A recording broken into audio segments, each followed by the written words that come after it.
Gostaria de pedir que os irmãos abram suas Bíblias na carta de Tiago, capítulo 2. Carta de Tiago, capítulo 2. Nós iremos ler dos versos 5 a 7. Semana passada nós iniciamos esse capítulo e hoje nós iremos dar sequência, sempre com lições importantes sobre o que Deus espera que nós sejamos e façamos ou abandonemos, né? Tiago, capítulo 2, versículo 5. Posso ler? Diz assim a palavra do Senhor. Ouvi, meus amados irmãos, não escolheu Deus os que para o mundo são pobres, para serem ricos em fé e herdeiros do reino que ele prometeu aos que o amam? Entretanto, vós outros menosprezastes o pobre. São os ricos que vos oprimem e não são eles que vos arrastam para os tribunais? Não são eles que blasfemam o bom nome que sobre vós foi invocado? Vamos orar. Senhor, nós estamos diante da Tua bendita palavra, Senhor, e eu peço mais uma vez que o Teu Espírito, ó Pai, fale conosco e que abra o nosso entendimento, o nosso coração, para que possamos desfrutar da Tua palavra, Senhor. Que nós possamos cultuar a Ti e aprender mais sobre quem o Senhor é, e que nós possamos ser mais parecidos cada vez mais com o Teu Filho, Senhor. Em nome de Jesus, amém. Meus irmãos, nós começamos na semana passada, eu quero dar um breve resumo para vocês aqui do capítulo 2. O capítulo 2 de Tiago, ele é dividido em dois grandes blocos, né? O primeiro grande bloco é do verso 1 ao verso 13, aonde ele vai trabalhar, que é o bloco que nós estamos, sobre a acepção de pessoas e como isso é errado. Tiago vai trabalhar do verso 1 a 13, a acepção de pessoas nesse primeiro bloco. E no segundo bloco, do 14 até o final do capítulo 2, verso 26, ele vai trabalhar sobre que a fé, sem as obras, a fé, sem de fato nós evidenciarmos na vida, ela é morta, né? Ele vai trabalhar sobre isso. Então, estamos nesse primeiro bloco no capítulo 2, que nós começamos na semana passada. E nós vimos Tiago nos apresentando uma situação aqui. Dos versos 1 a 4, nós temos uma situação. Ele vai dizer que nós não devemos fazer acepção de pessoas, e ele monta um cenário, ele monta uma cena ali, de que aqueles irmãos estão na sinagoga, né, o que ele vai dizer ali no verso 2. Então, se os irmãos estão reunidos, se entram dois visitantes na igreja, um rico e um pobre. E o povo de Deus que está ali faz diferença entre o rico e o pobre. Eles tratam diferente o rico e o pobre, que nós trabalhamos um pouco na semana passada, e que nós iremos continuar falando disso até o versículo 13, onde ele fecha todo o raciocínio. E daí nós aprendemos rapidamente no versículo 4, Tiago ele começa a fazer algumas perguntas retóricas, né? O que é pergunta retórica? É quando você faz uma pergunta e a resposta já está embutida na pergunta, né? É uma pergunta já com a resposta. E o verso 4 ele vai nos dar 3 lições de como é errado fazermos acepção de pessoas, seja ela de classe social, raça, etnia, enfim. Ele vai falar 3 coisas muito erradas se nós cometemos acepção de pessoas, que é o versículo 4, que já é o gancho para nós entrarmos no versículo 5 de hoje. Ele vai dizer, o primeiro ponto é que se nós fazemos acepção de pessoas, nós estamos fazendo distinção entre nós mesmos, que é o versículo 4. Não fizeste distinção entre vós mesmos? Sim. Quando nós fazemos isso, estamos nos dividindo. E Cristo morreu para que nós fôssemos um. É a unidade plural da igreja. Cristo morreu para que fôssemos um. Onde não há grego, não há judeu, não há escravo, não há livre. Cristo morreu para que fôssemos um. E quando nós fazemos acepção de pessoas, nós estamos nos dividindo, indo contra o que Cristo fez. O segundo ponto ele vai trabalhar, e não vos tornastes juízes, sim. Quando nós fazemos acepção de pessoas, nos tornamos juízes, onde achamos que estamos acima da lei. Deus diz, não faça, e nós achamos que somos juízes, melhores do que Deus, e falamos assim, não, tudo bem, eu vou continuar fazendo acepção de pessoas. E o último ponto que ele trabalha no versículo 4, é que nós somos tomados, assim, de perversos pensamentos mundanos. O mundo age assim, o mundo faz acepção de pessoas, o mundo separa grupos e guetos unicamente pelo exterior de pessoas, ou pelo que elas têm, ou pelo que elas deixam de ter, mas o crente não faz isso. E se nós estamos aqui e fazendo esse tipo de coisa, que é o que estava acontecendo nessa cena de Tiago aqui, nós estamos sendo tomados de perversos pensamentos. Podemos estar com o corpo aqui, mas com a mente mundana. Isso foi o que Tiago trabalhou no versículo 4, então hoje ele vai seguir aí, a partir do verso 5, com aplicações maravilhosas para o nosso coração, de como isso é pecaminoso. Então veja, acompanha comigo, nós iremos começar a partir do verso 5, e ele diz assim, ouvi, meus amados irmãos. E aqui, né, quando ele vem trazer essa ideia de ouvir, ele está dando ênfase, né, ele quer de fato, isso é importante, ouçam, prestem atenção àquilo que eu vou dizer para vocês. É uma ênfase que Tiago está dando, esse argumento que ele está vindo de perguntas retóricas. Por que Tiago quer fazer perguntas retóricas aqui, esses irmãos? Se vocês perceberam, o versículo 5, 6 e 7, que é o que nós vamos meditar hoje, são 3 perguntas retóricas de novo, né? Tiago continua nesse processo de perguntas retóricas. E por que ele faz isso? Porque Tiago quer que aqueles irmãos reflitam como eles estão vivendo. A doutrina já ficou um pouco para trás, Tiago já explicou, Tiago já mostrou, e agora aqui nós temos uma cena evidente na igreja, e aqui é a prática da fé. Aqui é, de fato, um cenário que nós temos diante de nós. E nesse cenário entra na igreja um rico e um pobre. E os irmãos tratam com deferência o rico e o pobre. O rico, ele diz assim, você senta aqui em lugar de honra, né, que é os versículos 3 aqui. E o pobre, tu, assenta-te lá, fica em pé, ou assenta-te aqui abaixo do estrado dos meus pés. E eles estão fazendo essa distinção, e veja que é a prática da fé. Aqui não tem nada de teoria. Aqui tem como a igreja vive. Aqui tem a forma como a igreja reage ao evangelho, como eles se reúnem, o que eles fazem em culto. Então, Tiago, nessas perguntas retóricas, ele quer dizer assim, vocês precisam refletir sobre o que vocês estão fazendo no ajuntamento. Vocês precisam analisar, de fato, que cristianismo é esse que vocês têm vivido dentro da igreja. Então, é por isso que é importante esse ouvir, prestem atenção nisso que eu vou dizer a vocês. E ele diz, ouvi, meus amados irmãos, né, que é o versículo 5. E aqui é a terceira vez que Tiago usa essa expressão na carta, né? Meus amados irmãos. Ele já disse no capítulo 1, versículo 16, se vocês olharem aí, capítulo 1, versículo 16, não vos enganeis, meus amados irmãos, ele disse no versículo 16, e também disse no versículo 19 do capítulo 1, sabei estas coisas, meus amados irmãos. E aqui agora, mais uma vez, ouçam, meus amados irmãos. Sabe o que isso significa, meus irmãos? Que Tiago é de fato um pastor, né? Tiago mostra aqui esse tom caloroso, afetuoso, esse tom amoroso de Tiago com aqueles irmãos. Tiago está corrigindo eles. Tiago está dizendo assim, vocês estão fazendo acepção de pessoas, isso é completamente errado. Prestem atenção, meus amados. Aqui dita o tom que Tiago está falando com eles. Tiago ama aqueles irmãos e Tiago está corrigindo. Tanto que no verso 4, ele acabou de dizer, vocês estão rodeados de pensamentos mundanos, né? E a gente não sente essa porrada tão forte de Tiago, porque ele tem esse tom pastoral, Tiago tem esse tom afetuoso, Tiago tem essa preocupação, porque não é só a correção pela correção, não é só apontar o dedo, não é só enfiar a mão na cara, é justamente ter esse coração pastoral que Tiago tem aqui. Prestem atenção na forma que vocês estão vivendo, meus amados. É assim que Deus espera que vocês vivam? Fazendo acepção de pessoas na igreja, e no encontro que Cristo fez na cruz, que foi os unir pelo seu sangue? É sério, meus amados. Então aqui tem esse tom maravilhoso de Tiago, amando esses irmãos aqui, já pela terceira vez, meus amados. Então veja, que nós já temos uma lição importante aqui, que o problema da igreja, muitas vezes, não é a correção. O problema não é corrigir, porque de fato, Tiago está fazendo isso. Vocês estão fazendo distinção, vocês são juízes, que é o versículo 4. Vocês estão fazendo divisão, vocês estão sendo juízes ali, e vocês estão rodeados de pensamentos perversos. Tiago está corrigindo, ele vai continuar aqui. Tiago está sim com a vara na mão, com o cajado na mão ali, mas existe esse tom de cuidado. Então veja que o problema não é a correção. O problema que muitas vezes nós enfrentamos é como nós corrigimos, é como nós falamos, é como nós nos portamos, é como nós, em amor, olhamos o pecado do irmão, da irmã, e vamos com um coração amoroso para ajudar, para falar, para de fato ganhar o irmão. Aí você pode dizer assim, é claro, ele é pastor, é a obrigação dele, né? O pastor, ele precisa ter esse coração pastoral amoroso em corrigir em amor. É uma verdade aqui. Realmente, essa aplicação está no texto, sim. Tanto que em 2 Timóteo, também, quando Paulo fala a um outro pastor, ele diz que, a Timóteo, no capítulo 2, no versículo 24, não precisam abrir, mas ele diz assim, ora, é necessário que o servo do Senhor não viva a contender, esse servo do Senhor é o pastor, né?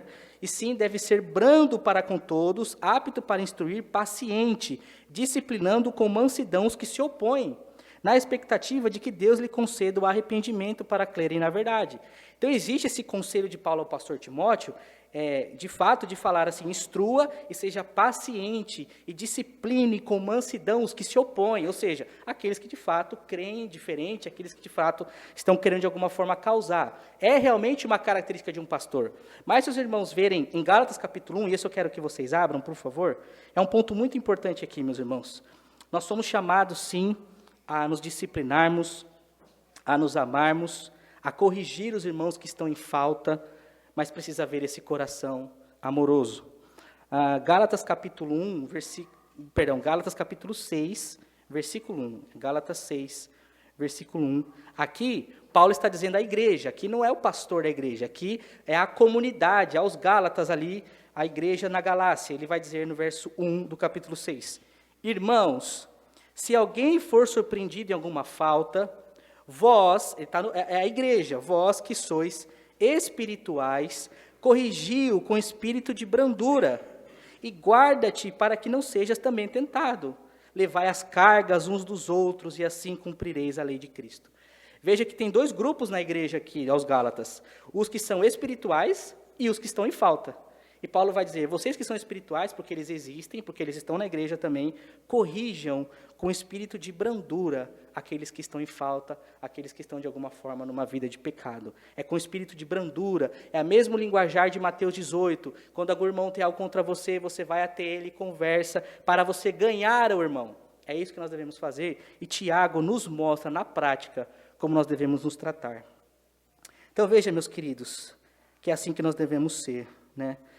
Nós somos chamados, de fato, a andarmos e sermos a semelhança de Cristo, e não esquentadinhos, nervosos, toma lá da cá, não leva o desaforo para casa.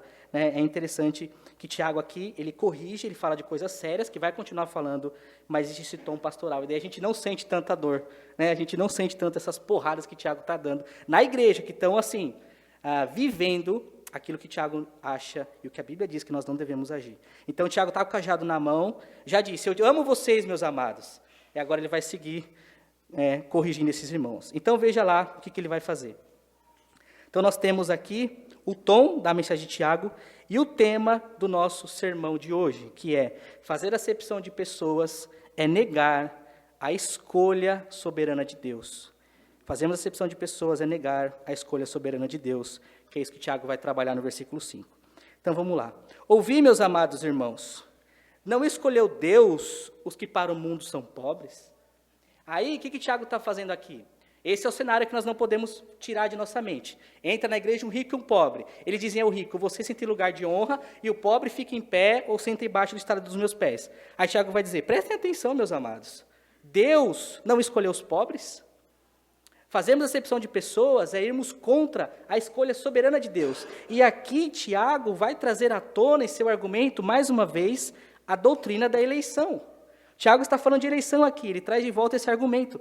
No capítulo 1, no versículo 18, que nós já passamos, ele disse que nós somos gerados, Tiago 1,18, segundo o seu querer. Ele nos gerou segundo o seu querer. Tiago já começou a falar sobre eleição aqui em 1,18. E agora aqui ele deixa claro, Deus escolheu os pobres. A eleição, de fato, acontece, Deus escolhe. Quando nós viemos à fé, não foi porque nós queremos, não foi porque nós achamos, hoje eu quero Deus, mas foi porque Deus nos escolheu, foi porque Deus nos gerou. E rejeitar aqueles a quem Deus escolheu é negarmos a soberania de Deus em também escolher os pobres. Olha como isso é sério. Quem somos nós para, de fato, rejeitar aquele que Deus escolheu? E Tiago traz no seu argumento a escolha soberana de Deus que escolheu os pobres.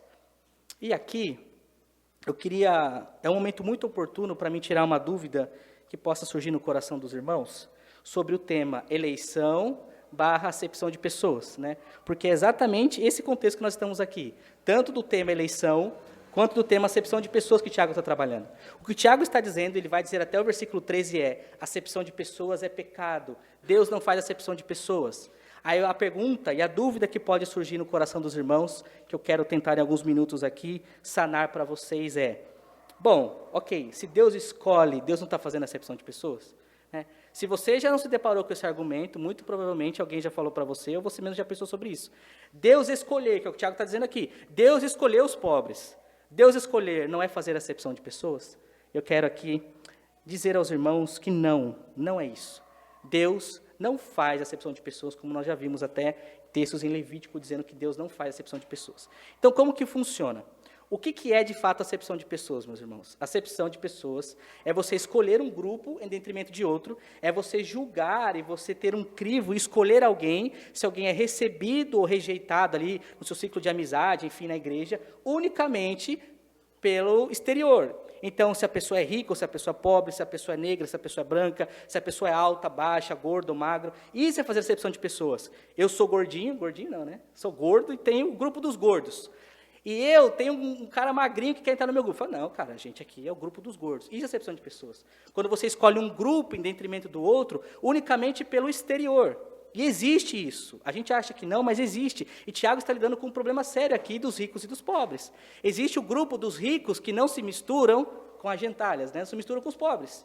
E os pobres não gostam dos ricos, porque acham que os ricos são metidos, que os ricos são mesquinhos, narizinhos em pé. E às vezes não, você está julgando simplesmente pelo ato externo. Isso é acepção de pessoas. E Deus não faz isso, porque Deus, quando nos escolheu, Deus não olhou para o nosso bolso, Deus não olhou para a nossa cor, Deus não olhou para a nossa altura.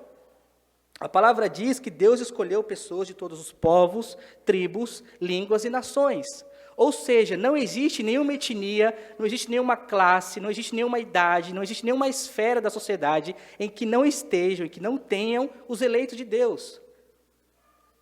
Entendem a diferença, meus irmãos? São todos sem distinção, não todos sem exceção. Existe uma diferença muito grande nisso.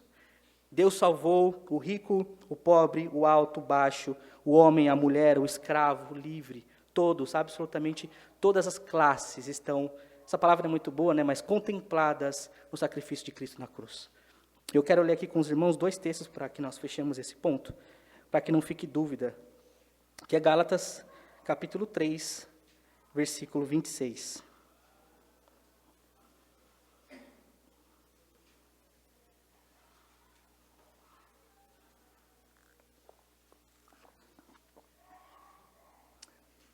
Gálatas 3, 26. Paulo dizendo à igreja: pois todos vós sois filhos de Deus mediante a fé em Cristo. Ou seja, vocês são os filhos de Deus mediante a fé. Né? Vocês creem e vocês são filhos de Deus. Versículo 27. Porque todos quanto fostes batizados em Cristo, de Cristo vos revestistes. Nós somos filhos porque nós somos batizados em Cristo, e isso, de fato, é o que atesta que somos filhos de Deus. E daí o versículo 28, de sorte, não pode haver nem grego, nem escravo, nem livre, não pode haver judeu, né? Ele começa no versículo 28, de sorte não pode haver nem judeu, nem grego, nem escravo, nem liberto, nem homem, nem mulher, porque todos vós sois um em Cristo. O Evangelho nos iguala, o Evangelho pega todas essas pessoas que têm classes diferentes, que têm alturas diferentes, que têm pesos diferentes, e nos iguala. O Evangelho é maravilhoso porque o sacrifício de Cristo na cruz nos une e a beleza plural da igreja. E nós não podemos achar que somos melhores que Deus e criarmos essa barreira novamente, da separação, da individualização, de fazermos guetos e separar unicamente pelo ato externo das pessoas, que é exatamente o que está acontecendo aqui em Tiago. E outro texto que eu quero ler com os irmãos é Apocalipse capítulo 7, por favor. Apocalipse capítulo 7, versículo 9.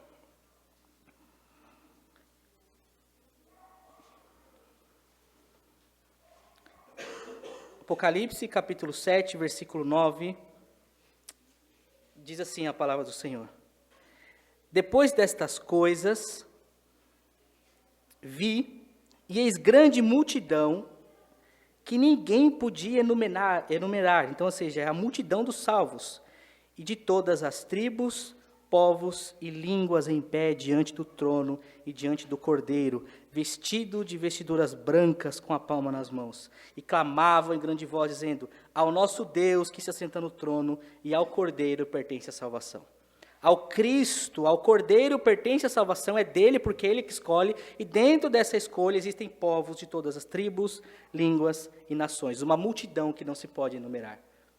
Então veja, meus irmãos, que falarmos que Deus faz acepção de pessoas não era entender nem o que significa acepção de pessoas, muito menos o que Cristo fez na cruz. Acepção de pessoas é escolher um grupo em detrimento de outro. E Cristo não fez isso. Cristo não olhou para o seu bolso, Cristo não olhou por nada disso. Cristo nos escolheu por sua livre escolha. E todos, absolutamente todas as etnias, todos os povos estão na cruz do Calvário.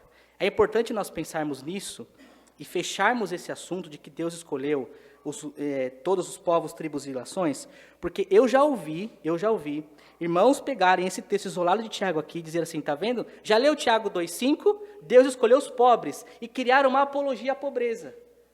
Deus escolheu os pobres, logo os ricos não fazem parte do céu. Tá vendo só como que é? Vamos vender tudo. Vamos, andar maltrapilhos na igreja, porque Deus escolheu os pobres. Olha o que o texto diz. Não escolheu Deus os que são pobres para o mundo? Ou seja, os ricos não estão aqui nesse texto. Ele vai falar, pronto, tá vendo? É só os pobres que vão ao céu. E nós podemos, infelizmente, criar uma heresia muito grande, se nós não entendemos todo o contexto da escolha livre e soberana de Deus, que escolheu os pobres e que escolheu os ricos. O que está acontecendo aqui? Tiago tem um problema na igreja, que estão menosprezando o pobre. E daí Tiago, o argumento dele é, vocês estão menosprezando o pobre, mas Deus escolheu o pobre. Não está dizendo que Deus não escolheu o rico, está dizendo que Deus também escolheu os pobres, que são aqueles que estão ficando de lado, que estão assim, fica em pé aí, ou talvez aqui senta abaixo do estrado dos meus pés. E a grande verdade aqui, meus irmãos, que nós vamos seguir no texto, é que a grande maioria da igreja, nós sabemos disso, ela é formada, não na sua totalidade, mas na sua maioria, por pobres. A igreja sempre foi assim, se você olha desde o Antigo Testamento até a nossa realidade atual hoje. A maioria, de fato, da igreja é de pessoas pobres, de pessoas humildes, porque Deus quis isso. Deus escolheu assim e Deus decidiu fazer dessa forma. Deus escolheu os ricos, os poderosos? Sim, mas eles não são muitos. A grande maioria da igreja, principalmente da igreja aqui de Tiago, desses irmãos, a grande maioria deles eram pobres. E quando o pobre chega, eles deferem o pobre. Isso é muito interessante. E a grande realidade é que, de fato, a grande maioria do povo de Deus são os pobres. Eu queria abrir um texto com os irmãos, que é 1 Coríntios capítulo 1, que vai falar um pouco sobre isso. É uma grande realidade que o povo de Deus, em sua maioria, não em sua totalidade, de fato, é marcada por pobres. É por isso que não faz o menor sentido haver acepção de pessoas nesse sentido. 1 Coríntios capítulo 1, versículo 26. 1 Coríntios 1, 26, Paulo diz assim a essa igreja. Olha o que ele diz. Irmãos, reparai em vossa vocação, visto que não foram muitos sábios segundo a carne, nem muitos poderosos, nem muitos de nobre nascimento. Ou seja, os que foram chamados aqui não são muitos segundo são sábios, não são muitos sábios, nem são muitos os poderosos, eles existem, mas eles não são muitos. E nem os de nobre nascimento, ou seja, aqueles que já nascem em berços de ouro, não são muitos. Pelo contrário, Deus escolheu, aí vai falar de nós, os pobres, as coisas loucas do mundo, os adjetivos dos pobres, os loucos, as coisas loucas do mundo para envergonhar os sábios, e escolheu os fracos para envergonhar os fortes, e escolheu os humildes do mundo para que são desprezadas, e aquelas que não são, para reduzir a nada os que são, a fim de que ninguém se glorie na presença de Deus. Os pobres aqui são trabalhados por Paulo como os loucos do mundo, os fracos, os humildes, os desprezados, aqueles que nada são.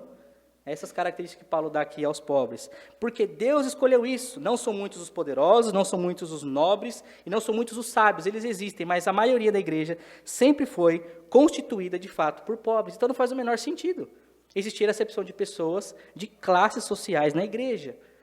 E quem estava fazendo isso com o pobre que estava entrando na igreja eram os mesmos pobres que estavam na igreja. Olha como isso é um problema que nós já vamos trabalhar em breve. Então, aqui é interessante esse texto que vai dizer que é Deus que escolheu assim, justamente para que ninguém se vanglorie em sua presença. O reino de Deus não é tomado por força, não é comprado, não é por suas obras, mas Deus que faz justamente para que o rico não tenha vantagem no reino. Ele não tem vantagem nenhuma, porque o Evangelho nos iguala e todos nós estamos debaixo do sacrifício de Cristo. Existem ricos que, de fato, são um problema, e existem ricos que são uma bênção, como existem pobres que são uma bênção e que existem pobres que são um problema. Nós não podemos julgar superficialmente pelo status da pessoa, se ela tem ou não tem condições. No Antigo Testamento nós temos Jó, que foi um homem muito rico e um homem íntegro, e era rico. José de Arimateia, no Novo Testamento, que deu o túmulo para Jesus, né, ali ser sepultado, José de Arimateia era um homem muito rico. O que nós falamos até hoje, né, sobre o pobre? Pobre não tem onde cair morto, não é isso que a gente fala? Pobre não tem onde cair morto, porque se morrer hoje não tem túmulo, não tem nada. José de Arimateia, se morresse, tinha onde cair duro, porque ele tinha um túmulo, né? José era menor do que nós, que a gente também não tem, eu pelo menos não tenho, né? Túmulo para se eu morrer amanhã, hoje. Né? Então era um homem rico, meus irmãos, ele tinha um túmulo novo, e ele dá a Cristo, para que Cristo fosse sepultado. Um homem piedoso, um homem de Deus, como nós temos isso. Então nós não podemos julgar unicamente por esse ato externo. O reino de Deus é para os regenerados, são para aqueles que Cristo morreu na cruz, e não importa de fato o que eles têm ou deixam de ter. Então vamos lá, vamos seguir. Não escolheu Deus os que para o mundo são pobres para serem ricos, Tiago 5, 2, 5. Não escolheu Deus os que para o mundo são pobres para serem ricos em fé e herdeiros do reino que Ele prometeu. Veja, esses pobres que Deus escolheu, eles são pobres para o mundo, que é o que Ele está dizendo aqui. Deus escolheu os pobres para o mundo, mas esses pobres para o mundo, que não têm recursos, que não têm casas, que talvez não têm gados, que não têm terrenos, eles são pobres materialmente para o mundo, mas eles são ricos em fé. E eles são herdeiros do reino que Deus prometeu a ele, ou seja, eles são riquíssimos. Esses pobres que vocês estão menosprezando, eles são riquíssimos em fé, eles fazem parte da família real, eles são sacerdócio santo, eles fazem parte da família de Deus, eles foram chamados para serem ricos em fé e herdeiros do reino. Eles são realezas, eles são parte do reino vindouro que há de vir, eles são herdeiros da obra maravilhosa que Deus fez e herdeiros do mundo que há de vir.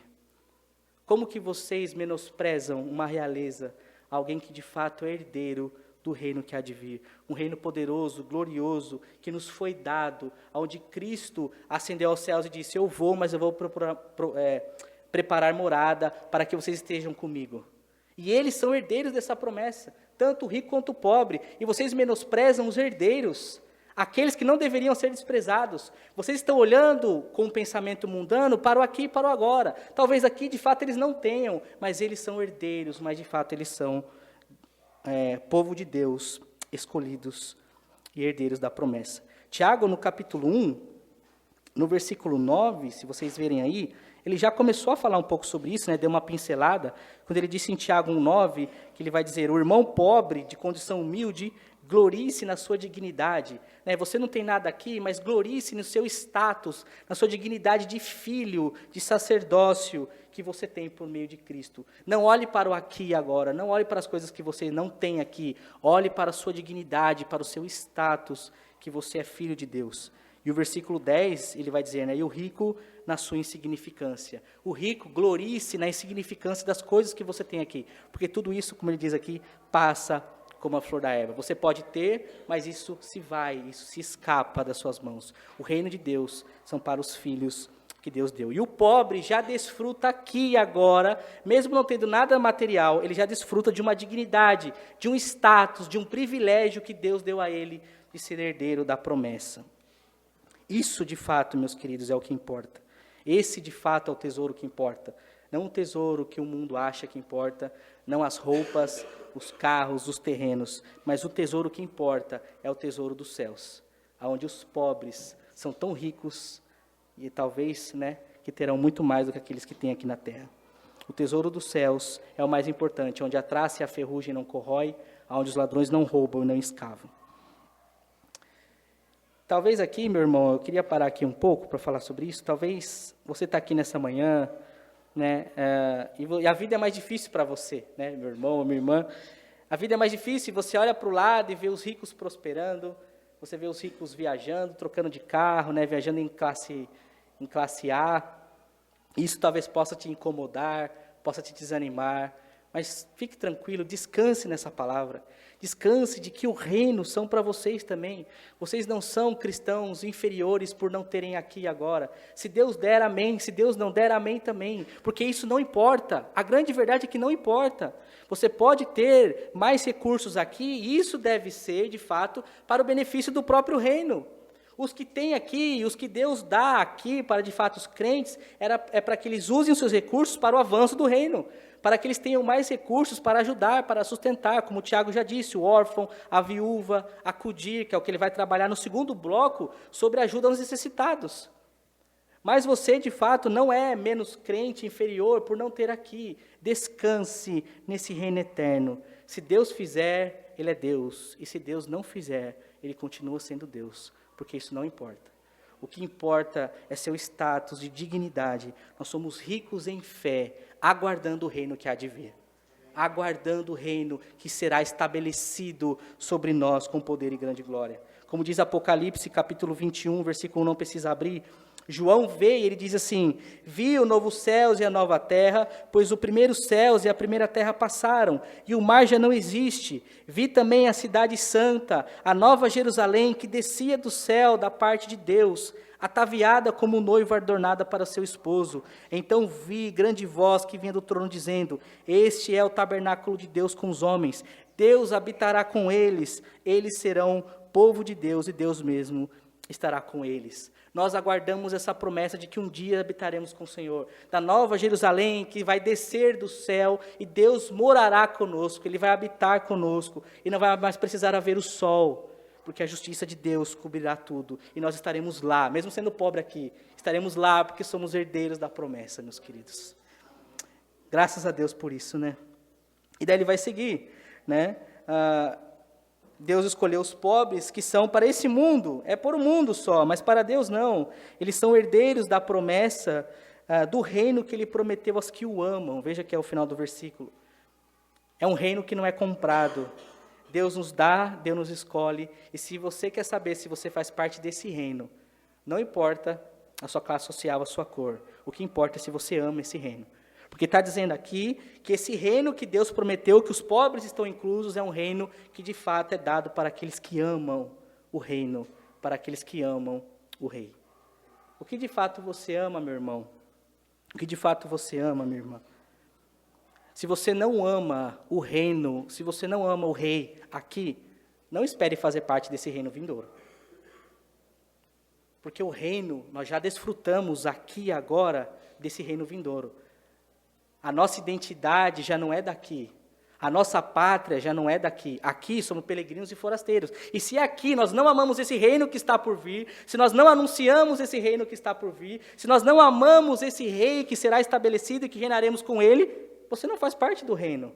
Porque o reino são para aqueles que o amam. Não são para aqueles que compram. Não são para aqueles que acham que com suas obras vão conseguir. Hoje, infelizmente, tentam comprar o reino, né? Tentam comprar os céus. Eu não sei se vocês já ouviram isso, mas eu já ouvi muito, né? Quanto mais dízimo você dá, quanto mais dinheiro você dá na igreja, mais a sua casa é melhor nos céus, né? Aí vai ter irmãos que vão morar em mansão, vai ter irmãos que vão morar em barraco. Porque o reino é comprado. Basicamente é isso que estão dizendo. E o que o Tiago está dizendo, o reino são para aqueles que amam. O verdadeiro herdeiro do reino é o amor ao rei, é o amor ao reino. É justamente o que o Tiago está dizendo aqui. Se você quer saber se você faz parte desse reino, sonde o que está em seu coração. Olhe para o seu coração agora e veja o que você ama. E esse amor só é possível por meio da obra do Espírito. Aonde está o nosso tesouro, aí está o nosso coração.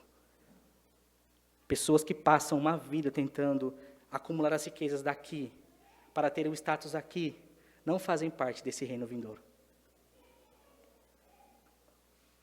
Você pode ter aqui, mas isso, como o próprio Tiago já diz em Tiago 1,10, se glorie na insignificância dessas coisas, porque isso aqui é só um recurso para que você avance mais e fale mais sobre o reino.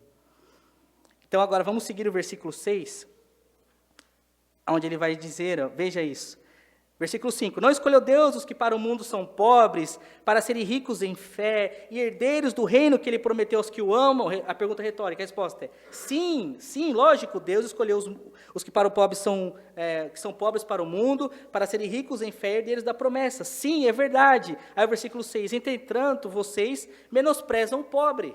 Então veja que Tiago aqui ele vai fazer esse contraste do versículo 6, do versículo 5, sobre esse contraste. Não foi Deus que escolheu os pobres? A resposta é sim. Então por que vocês menosprezam eles?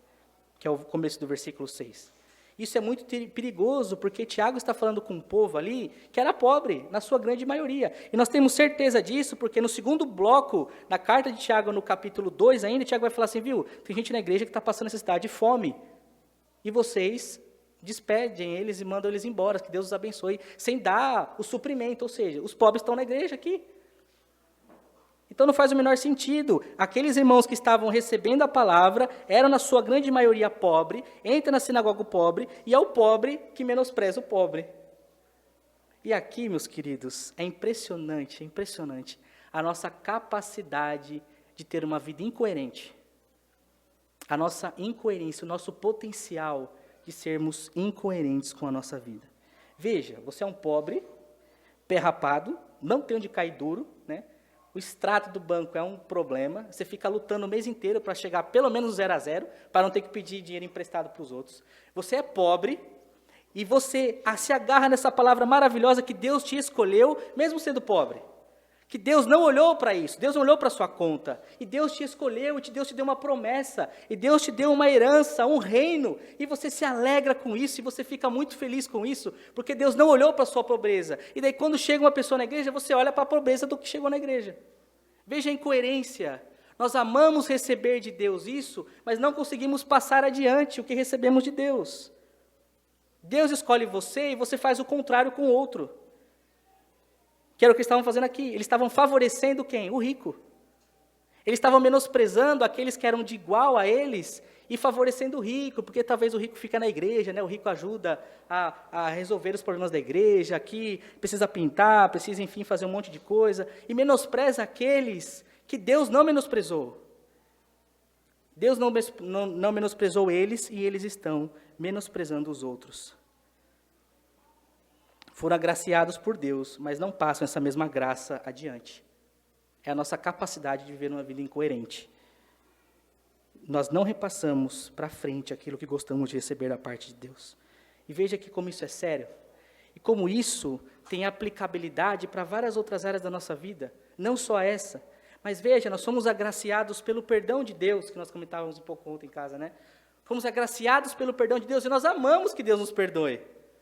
É maravilhoso que Deus nos perdoe. Por quê? Porque você sabe que você falha, você sabe que você peca. Imagina só se Deus não te perdoasse, né? E você ama receber o perdão de Deus, mas você não consegue perdoar o irmão.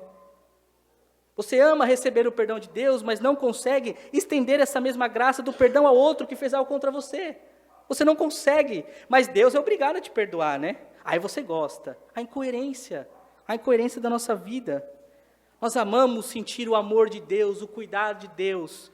Nós falamos, Deus nos ama, nossa, eu sou pobre, Deus me amou. E nós amamos desfrutar do amor de Deus diariamente em nossas vidas, mas quando olhamos para os nossos irmãos, somos frios, distantes, ríspidos, que não amamos, sem paciência com os nossos irmãos. Mas com Deus, nós gostamos de receber o amor, o cuidado, o carinho, o zelo.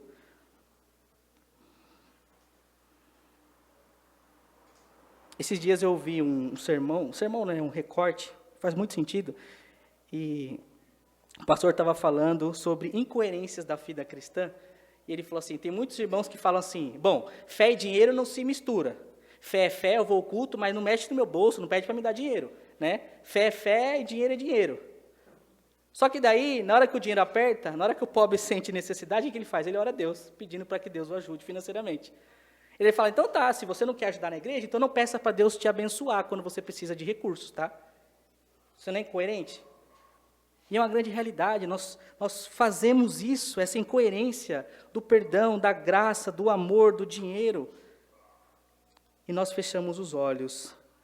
Gostamos de ser agraciados por Deus, mas não estendemos a frente. É o que está acontecendo aqui no episódio de Tiago.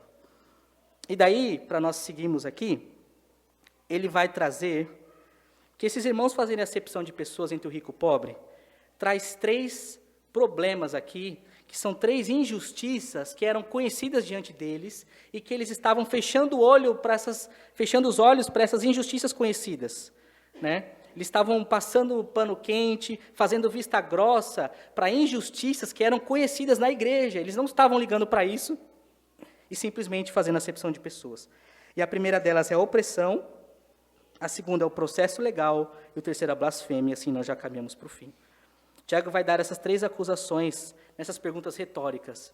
Vocês não estão vendo que existem injustiças que são conhecidas diante de vocês, que os ricos fazem contra vocês, e vocês não estão olhando para isso, e mesmo assim colocam o rico no pedestal? Veja o versículo 6, então. Entretanto, vós menosprezastes o pobre. Aí ele vai perguntar, não são os ricos que vos oprimem? Ou seja, existe um cenário aqui na igreja de uma injustiça conhecida deles lá.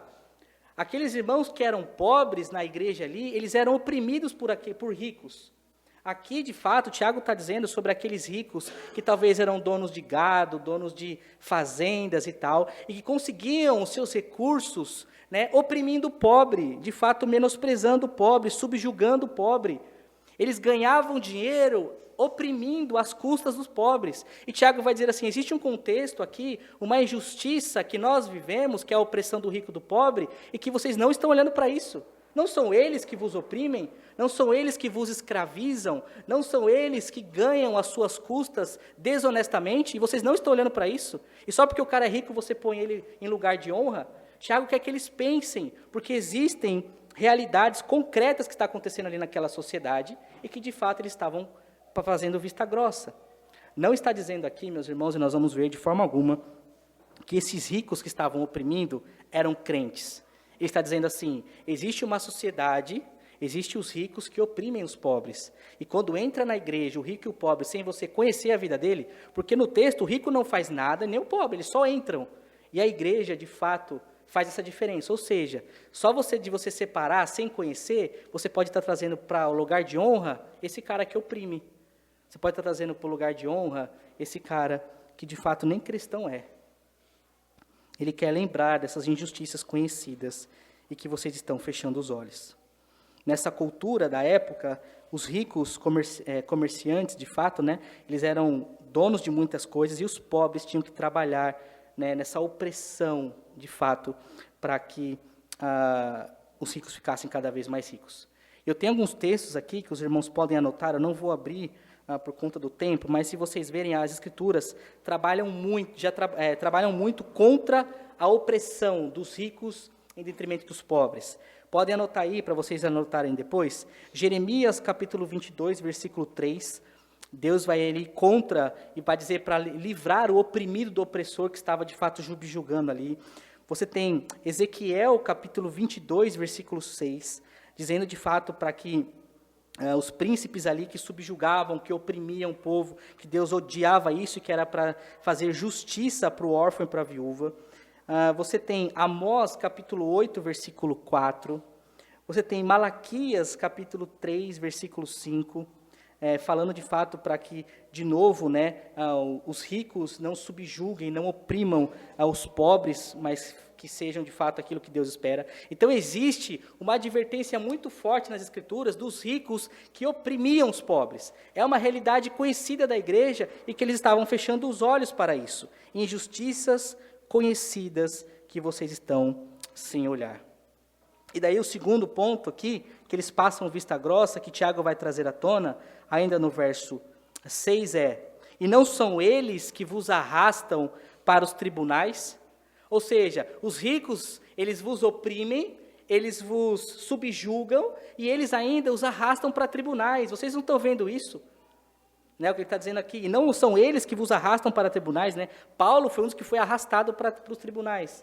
E era muito comum, naquela época, naquele contexto, se tinha um credor, né, encontrasse alguém que estava o devendo, ele tinha o direito de pegar aquela pessoa, praticamente pelos colarinhos ali, né, e arrastá-la para os tribunais da época para ser julgado. É por isso que muitos viviam fugidos quando, de fato, eles deviam seus patrões.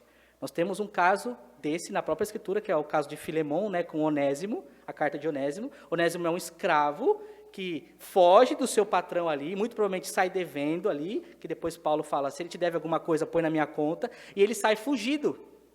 E ele tem medo de retornar para Filemão, porque ele poderia apanhar, ele poderia ser, né, de fato, torturado ali pelo seu patrão. Ele sofria muito. E Paulo vai dizer, viu, o evangelho nos iguala, recebe Onésimo como irmão na fé.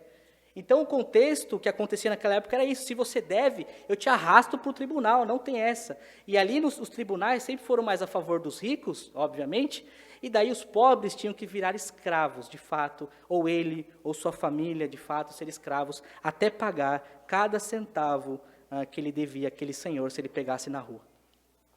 Mas aí você pode dizer assim, bom, né, tem aquele cenário também, né, de Mateus 18, do servo incompassivo, né, que o rei está ali, tem um servo que deve para ele, e ele perdoa, né, a dívida daquele servo que não pode pagar, que é uma dívida muito alta, e aquele cara, né, ele sai ali do tribunal, o que ele faz? Ele encontra um outro que deve muito menos para ele agarra o cara pelo colarinho, me paga o que você me deve. A incoerência, né, foi perdoado pelo rei, uma dívida que ele não podia pagar, e quando ele encontra o outro que deve muito menos, ele enforca o cara para o cara pagar ele. Né? E daí o texto ali de Mateus 8 vai dizer que ele é pego, que ele é levado, que ele é preso, justamente porque existia esse sistema de ser preso, de virar escravo. Aí você pode dizer, tá, mas qual que é a injustiça do rico então, né? Se o rico arrasta para o tribunal, ele tem que arrastar mesmo, se o pobre está devendo ele, nada mais justo, né? Onde está a injustiça nisso? E daí eu quero que os irmãos abram em Tiago capítulo 5, que é um outro cenário possível. Olha o que está acontecendo aqui. Nesse texto que nós estamos, Tiago está os lembrando das injustiças conhecidas. E o problema aqui não é o rico, né? O problema são os pobres fazerem acepção de pessoas no capítulo que nós estamos estudando. Mas lá em Tiago 5, Tiago vai pegar pesado com os ricos. Tiago vai falar com os próprios ricos, né? E daí ele vai pegar pesado lá no capítulo 5. E ele vai dizer assim no verso 1. Atendei agora, ricos, chorai e lamentai por vossas desventuras que vos sobrevirão. As vossas riquezas estão corruptas, e as vossas roupagens comidas de traça. O vosso ouro e a vossa prata foram gastos de ferrugem, e a vossa ferrugem há de ser por testemunho contra vós mesmos, que há de devorar como fogo as vossas carnes. Aí ele vai dizer, tesouros acumulaste nos últimos dias, eis que o salário dos trabalhadores que ceifaram os vossos campos, e que por vós foi retido, com fraude estão clamando, e os clamores dos ceifeiros penetraram até os ouvidos do Senhor dos Exércitos. Então veja que existe um cenário aqui na carta de Tiago, um contexto que nós vamos chegar, de que os ricos aqui não pagavam o salário dos pobres. Essa pode ser justamente o cenário que está acontecendo aqui. Eles eram arrastados para os tribunais e parece justo, né, porque está devendo mesmo. Mas e os ricos não pagavam o salário dos pobres? Vai lá, vamos para a justiça, vamos ver quem ganha. Né? O rico pode pagar advogado, o pobre não. E Tiago está dizendo, essas injustiças estão dentro da igreja e vocês não estão percebendo. Talvez existiam irmãos na igreja de Tiago que estavam sendo arrastados para tribunais de patrões que nem pagavam o salário deles. E a grande verdade é que a igreja não sabe esse rico está chegando, e a igreja estava fazendo e dando um lugar de honra a eles. Estão entendendo, irmãos, que o problema aqui não é o rico, o problema aqui é o coração desses homens que eram ímpios. E o último ponto que ele vai trabalhar, e não são eles, versículo 7, que blasfemam um bom nome que sobre vós foi invocado. Eles oprimem, eles levam a juízo e eles blasfemam. Eram os ricos que faziam chacota com os cristãos. Eram os ricos que blasfemavam, caluniavam, insultavam, faltavam com respeito. Né? Ser um cristão naquela época nunca foi um sucesso, como é hoje, né? Status de Facebook, legal e modinha. Sempre foi um grande problema. E quando associavam pessoas ao cristianismo, ao cristão, de fato, era um nome de escárnio.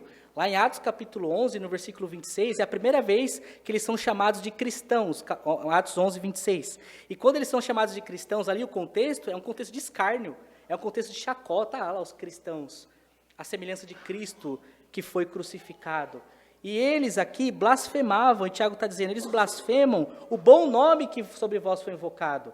Não é um mau nome ser cristão. O nome invocado é que vocês são donos, vocês são, né, de fato, vocês têm um dono sobre vocês, e esse dono é Cristo, e isso é um bom nome.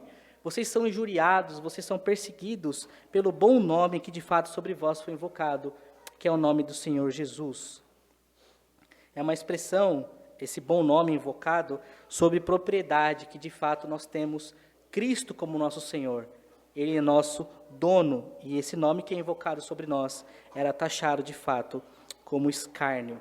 Ele está dizendo, esses homens, eles oprimem vocês, eles levam vocês a juízo, eles tiram sarros de vocês, e vocês ainda os bajulam, sem conhecer de fato quem eles são. Porque lá fora, o que os ricos estão fazendo é isso. É as injustiças conhecidas que vocês estão fechando os olhos. Ser um cristão naqueles dias era muito difícil, meus irmãos. Mas o que Tiago está mostrando para nós é que nós podemos, sim, continuarmos firmes e não fazermos acepção de pessoas. Cristo é aquele que não olhou para nada disso. Cristo não é aquele que de fato olhou para a nossa conta bancária, que olhou de fato para tudo aquilo que nós poderíamos oferecer a Deus. Ele não olhou para isso. E nós, a semelhança de Cristo, não podemos julgar as pessoas unicamente pelo que elas têm ou que elas deixam de ter. Nós precisamos conhecer as pessoas. O grande argumento de Tiago que está aqui é isso. Vocês precisam conhecer e não separar unicamente por eles terem ou não terem. Porque vocês podem estar abraçando o lobo, vocês podem trazendo para dentro do púlpito aqueles que prometem, que falam que vão fazer, e lá fora são os que subjugam, são os que levam para os tribunais, são os que não pagam os salários. É basicamente o que acontece hoje ao nosso redor, né? Os políticos que vêm aos púlpitos só por serem políticos, se prometem, e lá fora são eles que prejudicam os pobres. E a igreja, só por ser um político, só por ser rico, dá o púlpito, vai lá, e está dando o púlpito para um lobo. E que, de fato, vai prejudicar o povo de Deus, meus irmãos. Existem os poderosos que são uma bênção, mas existem os poderosos que oprimem. E o alerta é: não julguem à primeira vista. Não façam acepção de pessoas porque Cristo não fez. Fazer isso é fechar os olhos para injustiças conhecidas e negar a soberania de Deus que também escolheu os humildes, que também escolheu os fracos. Tiago nos chama, meus irmãos, a termos uma fé sem distinção, julgando o caráter e não o bolso. De fato, olhando o coração das pessoas e assim com brandura ajudar, responder e cuidar. Que o Senhor nos ajude, que o Senhor guarde nossos corações, para que nós não sejamos tentados a fazer separações na igreja e, de fato, amemos uns aos outros e que nós possamos ter um posicionamento de servir e não de querer ser beneficiado, que é muito provavelmente o que aqueles homens estavam querendo aqui com o rico. Amém? Vamos orar.